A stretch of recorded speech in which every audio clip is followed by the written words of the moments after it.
मेरे प्यारे बच्चों, स्वागत है एक बार फिर से आपके अपने नए YouTube channel the success point पे।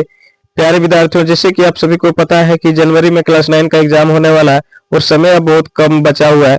इन कम समय में हम बेहतर तैयारी कैसे करें, इसके बारे में हम लोग सभी को सोचना होगा और इन कम समय में हमें सबसे अच्छे क्वेश्चनों को देखना होगा जो कि एग्जाम में आने की 100% संभावना होती है। ऐसे क्वेश्चनों को हमें देखना होगा। इन कम समय में हम कम से कम पढ़ करके हमें अच्छे मार्क्स कैसे आए, इस बारे में हम लोग को सोचना होगा। तो आइए हम लोग कम समय में और अच्छे क्वेश्चनों को देखते हैं जो कि एग्जाम में आने की प्रबल संभावना है। तो अभी तक आप हमारे चैनल में नए हैं तो चैनल को सब्सक्राइब करें और अपने दोस्तों तक शेयर जरूर करें।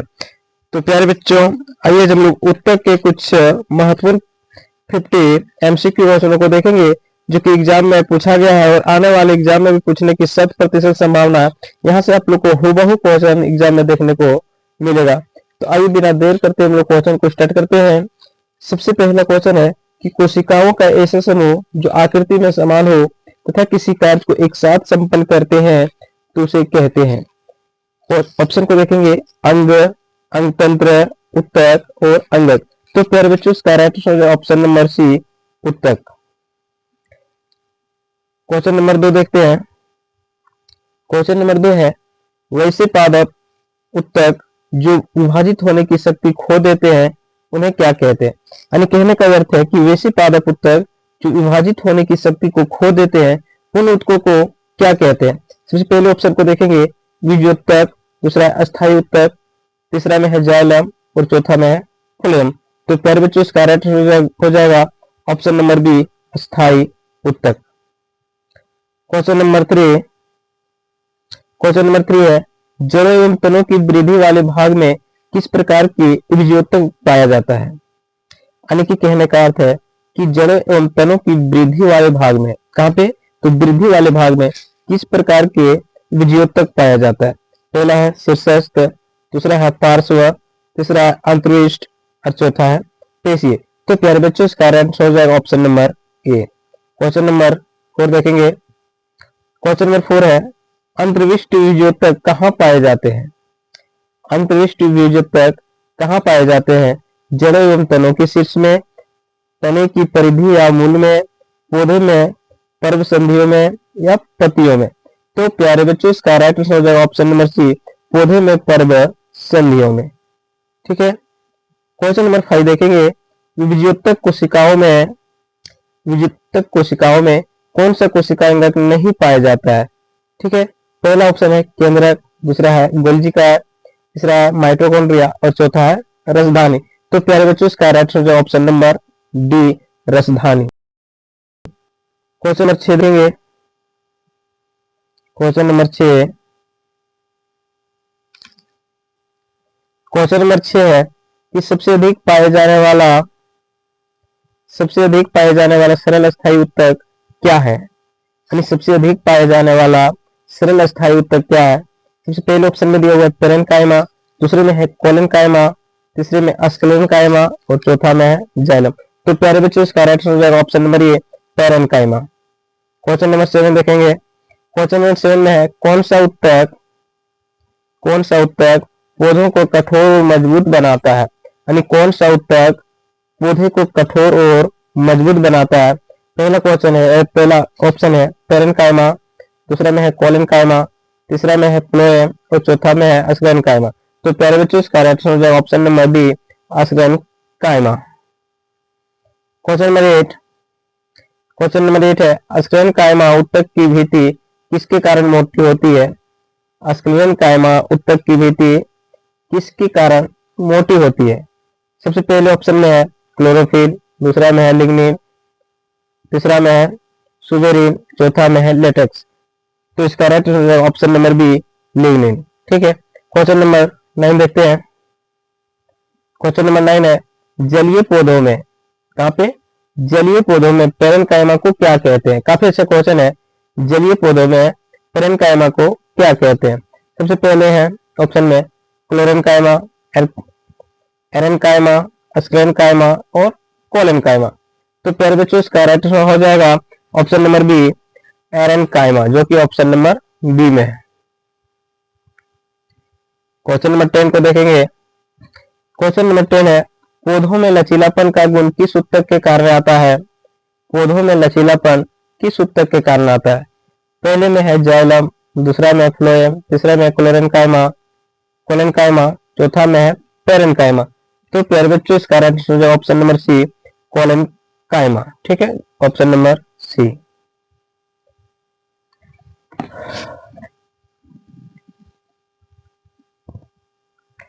क्वेश्चन नंबर 11 देखेंगे।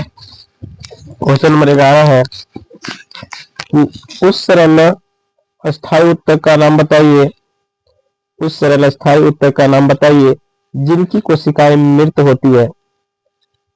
बोल रहा है उन सरल अस्थायी ऊतक का नाम बताइए जिनकी कोशिकाएं मृत होती है। ऑप्शन में है पहला में पेरेनकाइमा, दूसरा में है कोलेनकाइमा, तीसरा में अस्क्लेनकाइमा और चौथा में है कोलेनकाइमा। तो प्यारे बच्चों इसका आंसर हो जाएगा ऑप्शन नंबर सी, अस्क्लेनकाइमा। ठीक है, क्वेश्चन नंबर 12 देखेंगे। क्वेश्चन नंबर 12 में पूछ रहा है कि किस ऊतक को संवहन ऊतक भी कहा जाता है। काफी अच्छा क्वेश्चन है, किस ऊतक को संवहन ऊतक भी कहते हैं। पहला में है जाइलम, ऑप्शन नंबर बी में है पेरेनकाइमा, ऑप्शन नंबर सी में है कोलेनकाइमा और डी में है अस्क्लेनकाइमा। तो प्यारे बच्चों इसका राइट आंसर हो जाएगा ऑप्शन नंबर ए, जाइलम। ठीक है, क्वेश्चन नंबर 13 देखेंगे। क्वेश्चन नंबर 13 कहता है कि पत्तियों से भोजन को पौधों के विभिन्न भागों तक कौन सा ऊतक पहुंचाता है।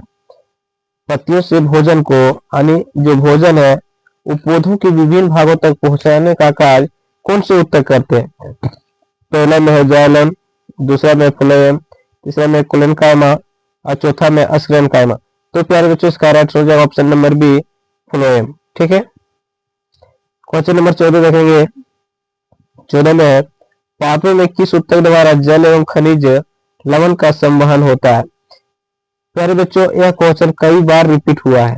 ठीक है, तो इसको हम लोग देखते हैं कि पादपों में किस ऊतक द्वारा जल एवं खनिज लवण का संवहन होता है। जैसे अभी हमने जस्ट पहले पढ़ा कि जो पादपों में है भोजन का जो संवहन होता है वो फ्लोएम के द्वारा होता है, लेकिन अगर जल और खनिज लवण का अगर संवहन हो तो यहाँ पे जाइलम ऊतक के द्वारा होता है, जो कि ऑप्शन नंबर ए में दिया हुआ है, जाइलम। क्वेश्चन नंबर 15 कि पक्षमापी स्तंभकार एपिथेलियम कहाँ पाए जाते हैं। पक्षमापी स्तंभकार एपिथेलियम कहाँ पाए जाते हैं। सबसे पहले ऑप्शन में है आंत में, दूसरे में श्वास नली में, तीसरे हृदय में, चौथे अमाशय में। तो प्यारे बच्चों इसका राइट हो जाएगा ऑप्शन नंबर बी, श्वास नली में। क्वेश्चन नंबर 16 देखेंगे। क्वेश्चन नंबर 16 में बोलता है कि जंतु शरीर को ढकने या बाह्य रक्षा प्रदान करने वाले ऊतक को क्या कहेंगे। पेशीय ऊतक, एपिथेलियम ऊतक, संयोजी ऊतक और तंत्रिका ऊतक। तो प्यारे बच्चों इसको हम लोग कहते हैं एपिथेलियम ऊतक, जो कि ऑप्शन नंबर बी में दिया हुआ है। अगला है विकीय स्तर किसके द्वारा बना होता है। विकीय स्तर किसके द्वारा बना होता है।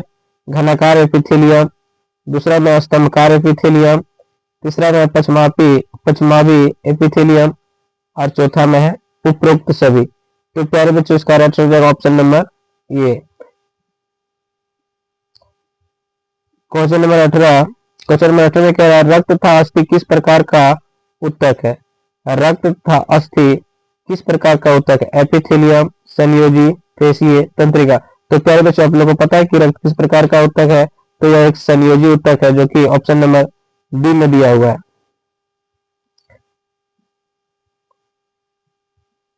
क्वेश्चन नंबर 19 है कि नारियल के रेशे युक्त छिलके किस ऊतक के बने होते हैं। यानी जो नारियल के रेशे होते हैं वो किस रेशे युक्त छिलके किस ऊतक के बने होते हैं। ठीक है, तो सबसे पहले ऑप्शन में दिया है अस्क्लेनकाइमा, दूसरा में है जाइलम, तीसरा में है कोलेनकाइमा और चौथा में है पेरेनकाइमा। तो प्यारे बच्चों इसका राइट आंसर हो जाएगा option number A, sclerenchyma. Question number 20 देखेंगे। क्वेश्चन नंबर 20 कहता है कि दो अस्थियों को आपस में जोड़ने वाले ऊतक को क्या कहते हैं। दो अस्थियों को जोड़ने वाले ऊतक को क्या कहते हैं? कंडरा, स्नायु, उपस्थि और एक्सन। तो प्यारे बच्चों इसका राइट हो जाएगा ऑप्शन नंबर बी, स्नायु। ये काफी इंपॉर्टेंट क्वेश्चन है और इसके पहले कई बार क्वेश्चन को रिपीट किया जा चुका है। अगला है क्वेश्चन नंबर 21। वह संयोजी ऊतक जो मांसपेशियों को अस्थियों से जोड़ता है उसे क्या कहते हैं?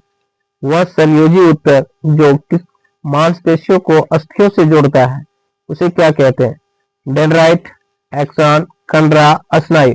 तो प्यारे बच्चों इसका आंसर हो जाएगा ऑप्शन नंबर सी, कंडरा। ठीक है।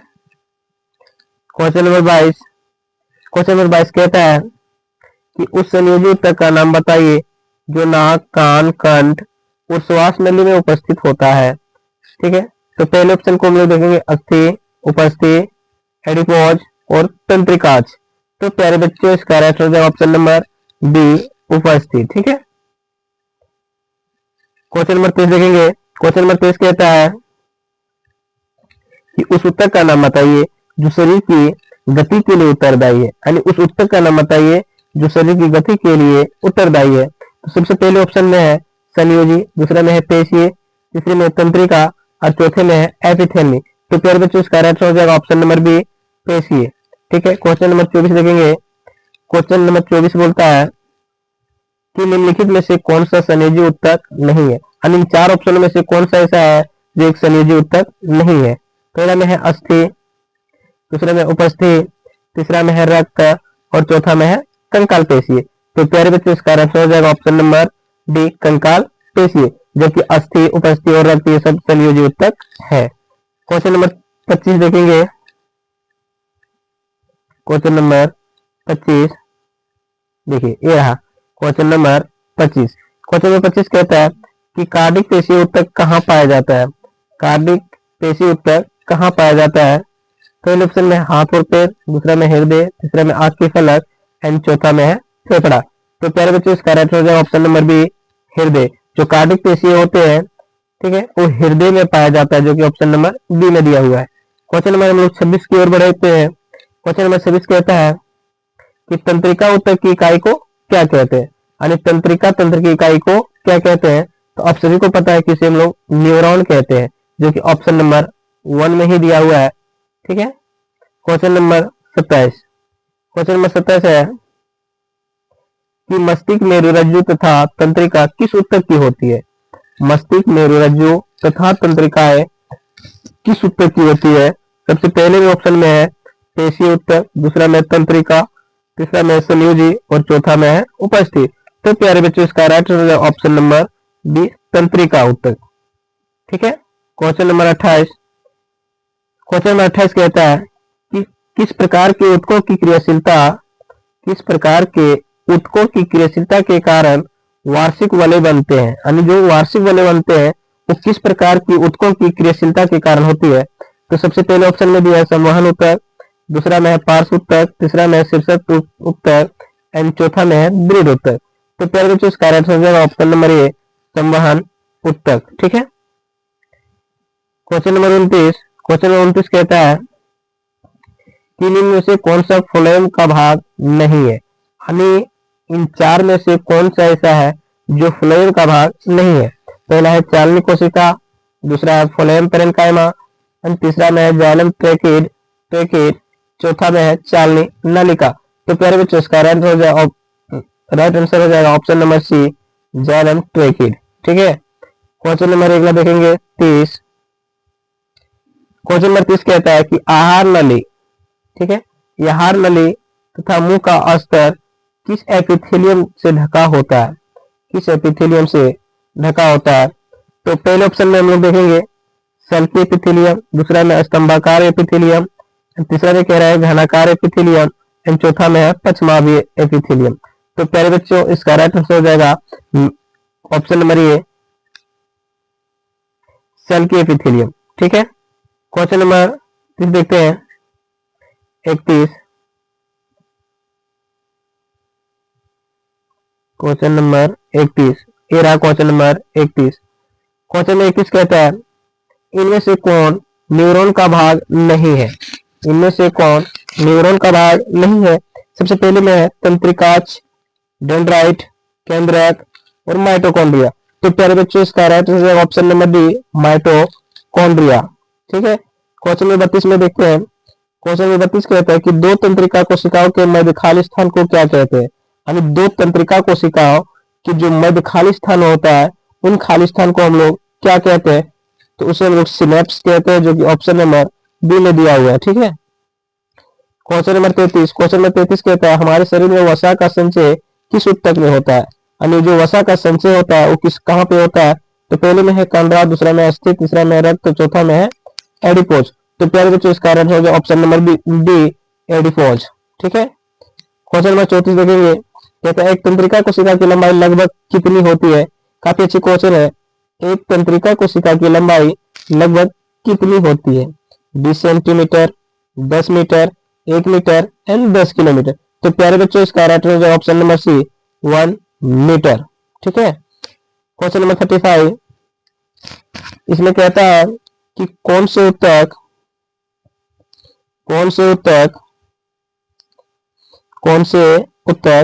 प्राय पौधों में भोजन का भंडारण करता है। ठीक है, कौन से ऊतक प्राय पौधों में भोजन का भंडारण करता है। ऑप्शन में है पेरेन्काइमा, कोरेन्काइमा, अस्क्लेरेन्काइमा और जाइलम। तो प्यारे बच्चों इसका राइट आंसर हो जाएगा ऑप्शन नंबर ए, पेरेन्काइमा। क्वेश्चन नंबर 36 देखेंगे। क्वेश्चन नंबर 36 कहता है एरियोलर संयोजी ऊतक नहीं पाया जाता है। एरियोलर संयोजी ऊतक नहीं पाया जाता है। पहला, दांतों और मसूड़ों के बीच में। ऑप्शन नंबर बी कहता है रक्त वाहिकाओं के आसपास। क्वेश्चन नंबर सी है आंतरिक अंगों के बीच में। एंड ऑप्शन नंबर डी है इनमें से कोई नहीं।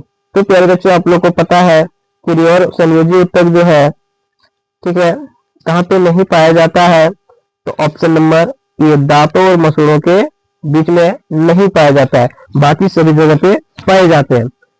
क्वेश्चन नंबर 36 देखे हो गया। क्वेश्चन नंबर 37 देखेंगे। क्वेश्चन नंबर 37 कहता है, क्वेश्चन नंबर 37 देखिए, क्वेश्चन नंबर 37 ये है। क्वेश्चन नंबर 37 कह रहा है कि जानवरों में निम्नलिखित में से कौन सा ऊतक संकुच और विश्राम से गुजरता है। ठीक है, जानवरों में निम्नलिखित में से कौन सा ऊतक संकुच और विश्राम से गुजरता है। सबसे पहला है पेशी ऊतक, दूसरा उपकला ऊतक, तीसरा में संयोजी ऊतक और चौथा में तंत्रिका ऊतक। तो प्यारे बच्चों इसका राइट आंसर हो जाएगा ऑप्शन नंबर ए, पेशी ऊतक। ठीक है, क्वेश्चन नंबर 38 देखेंगे। 38 कहता है कि निम्नलिखित में से कौन सा आरेखित पेशी ऊतक की विशेषता नहीं है। निम्नलिखित में कौन आरेखित पेशी ऊतक की विशेषता नहीं है।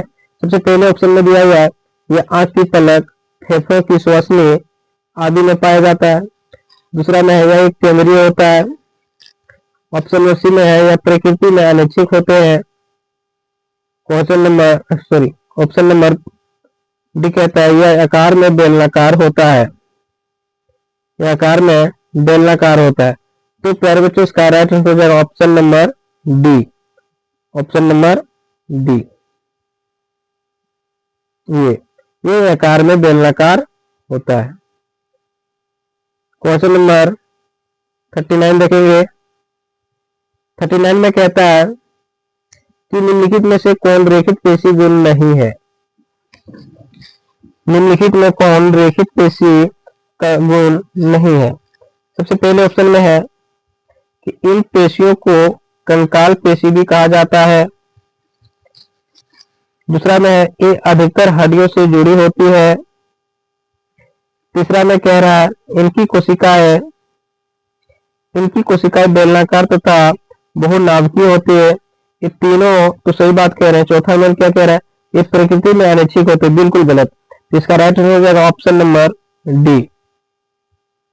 क्वेश्चन नंबर हम लोग 40 देखेंगे। क्वेश्चन नंबर 40 में कहता है कि कार्डिक पेशियों की कोशिकाएं कितने केंद्रकों की होती है।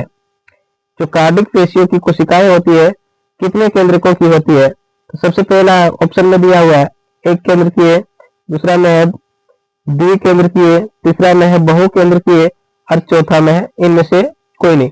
तो प्यारे बच्चों इसका राइट आंसर हो जाएगा ऑप्शन नंबर एक केंद्र की है। ठीक है, क्वेश्चन नंबर 41 41 में देखते क्या कहता है। 41 कह रहा है कि निम्नलिखित में से क्या तंत्रिका ऊतक की विशेषता नहीं है। ठीक है, यानी क्या तंत्रिका ऊतक की विशेषताएं नहीं है। ठीक है, तो पहला में है मस्तिष्क तथा मेरुरज्जु तंत्रिका ऊतकों से बने होते हैं, बिल्कुल सही कह रहा है। दूसरा में है तंत्रिका ऊतक की कोशिकाओं को न्यूरॉन कहते हैं, ये भी सही कह रहा है। तीसरा में है ये ऊतक हमारे शरीर की गति के लिए उत्तरदायी होते हैं, नहीं नहीं बिल्कुल गलत, ऑप्शन नंबर सी ही गलत है। ठीक है, तो पहले से इसका राइट हो जाएगा ऑप्शन नंबर सी। 41 42 देखेंगे। 42 में कहता है निम्न में कौन जंतु ऊतक नहीं है, यानी इनमें से कौन जंतु ऊतक नहीं है। सबसे पहला है पेरेन्काइमा, दूसरा है एपिथेलियम ऊतक, तीसरा में संयोजी ऊतक, चौथा पेशीय ऊतक। तो प्यारे बच्चों आप लोग को पता चल गया होगा कि इनमें से कौन जंतु ऊतक नहीं है, तो ऑप्शन नंबर ये पेरेन्काइमा। क्वेश्चन नंबर 43 में कहता है कि निम्न में से कौन पादप ऊतक नहीं है। निम्न में से कौन पादप ऊतक नहीं है। पहला कोलेनकाइमा, दूसरा जाइलम, एपिथेलियम, फ्लोएम। तो प्यारे बच्चों इसका राइट हो जाएगा ऑप्शन नंबर सी एपिथेलियम। ठीक है, क्वेश्चन नंबर 44 इसमें कहता है कि निम्नलिखित में से कौन एक सरल अस्थायी ऊतक है। निम्नलिखित में से कौन एक सरल अस्थायी ऊतक है। सबसे पहले ऑप्शन में है जाइलम, दूसरा में है फ्लोएम, तीसरा में है कैम्बियम एंड चौथा में है अस्कलेनकाइमा। ठीक है, तो प्यारे बच्चों इसका राइट हो जाएगा option number D. Question number 45 इसमें कहता है कि निम्न में से कौन विभज्योतक नहीं है। निम्न में से कौन विभज्योतक नहीं है। सबसे पहले ऑप्शन में दिया हुआ है शीर्षक ऊतक, दूसरा है पार्श्व ऊतक, चौथा है अंतर्विष्ट ऊतक एंड चौथा में है पेरेन्काइमा ऊतक। तो प्यारे बच्चों इसका राइट हो जाएगा ऑप्शन नंबर डी पेरेन्काइमा ऊतक। क्वेश्चन नंबर 46 देखेंगे। क्वेश्चन नंबर 46 कहता है जहां अवशोषण एवं स्राव होता है वहां कौन सी एपिथेलियमी कोशिकाएं मौजूद होती है। पहले ऑप्शन में दिया हुआ है स्तंभाकार एपिथेलियम, दूसरा है घनाकार एपिथेलियम, तीसरा में है सल्की एपिथेलियम, चौथा है अस्त्रित सल्की एपिथेलियम। तो प्यारे बच्चों इसका राइट आंसर हो जाएगा ऑप्शन नंबर ए। ठीक है, ऑप्शन नंबर ए। क्वेश्चन नंबर 47 देखेंगे। 47 में कहता है कि निम्नलिखित में से कौन पेशीय ऊतक नहीं है। निम्नलिखित में से कौन पेशीय ऊतक नहीं है। तो सबसे पहले ऑप्शन में दिया हुआ है रेखित पेशी, दूसरा में अरेखित पेशी, तीसरा में है कार्डिक पेशी और चौथा में है उपस्थिति। तो प्यारे बच्चों इसका राइट आंसर हो जाएगा option number D. Question number 48 इसमें कहता है कि उस पेशी ऊतक का नाम बताइए। उस पेशी ऊतक का नाम बताइए जिनकी कोशिकाएं लंबी बेलनाकार शाखा रहित और बहुनाभिकीय होती है। बहुनाभीय होती है। ठीक है, तो सबसे पहले ऑप्शन में है रेखित पेशी, दूसरे में अरेखित पेशी, तीसरे में कार्डिक पेशी और चौथा इनमें से कोई नहीं। तो प्यारे बच्चों इसका right answer option number A रेखित पेशी। ठीक है, क्वेश्चन नंबर 49 देखेंगे। 49 में कहता है कि उस संयोजी ऊतक का नाम बताइए जिसकी कोशिकाएं वसा की गोलिकाओं से भरी होती है। उस ऊतक का नाम बताइए जिसकी कोशिकाएं वसा की गोलिकाओं से भरी होती है। पहले ऑप्शन को हम लोग देखेंगे। पहला ऑप्शन में अस्थि, दूसरा में है रक्त, तीसरा में है उपस्थिति एंड चौथा में है वसामय ऊतक। तो प्यारे बच्चों इसका राइट आंसर हो जाएगा ऑप्शन नंबर डी वसामय ऊतक। क्वेश्चन नंबर 50 कहता है कि लाल रक्त कण, श्वेत रक्त कण, प्लेटलेट्स आदि किस जंतु ऊतक में पाए जाते हैं। यानी डब्ल्यूबीसी, आरबीसी और प्लेटलेट्स आदि किस जंतु ऊतक में पाए जाते हैं। सबसे पहले में है अस्थि में, दूसरे में कार्डिक ऊतक में, रक्त में और उपस्थिति में। तो प्यारे बच्चों इसका राइट हो जाएगा ऑप्शन नंबर सी रक्त में। तो प्यारे बच्चों ये टॉप 50 क्वेश्चन थे जो कि कई बार एग्जामों में पूछा गया है और आने वाले एग्जाम में लगभग 100% उम्मीद है कि पूछेगा और इससे एक भी क्वेश्चन बाहर जाने की उम्मीद नहीं है। तो प्यारे बच्चों अगर ये वीडियो अच्छा लगा है तो अपने दोस्तों तक शेयर जरूर करें और हमारे चैनल को सब्सक्राइब करें ताकि इस प्रकार की और भी वीडियो को आपको मिल सके।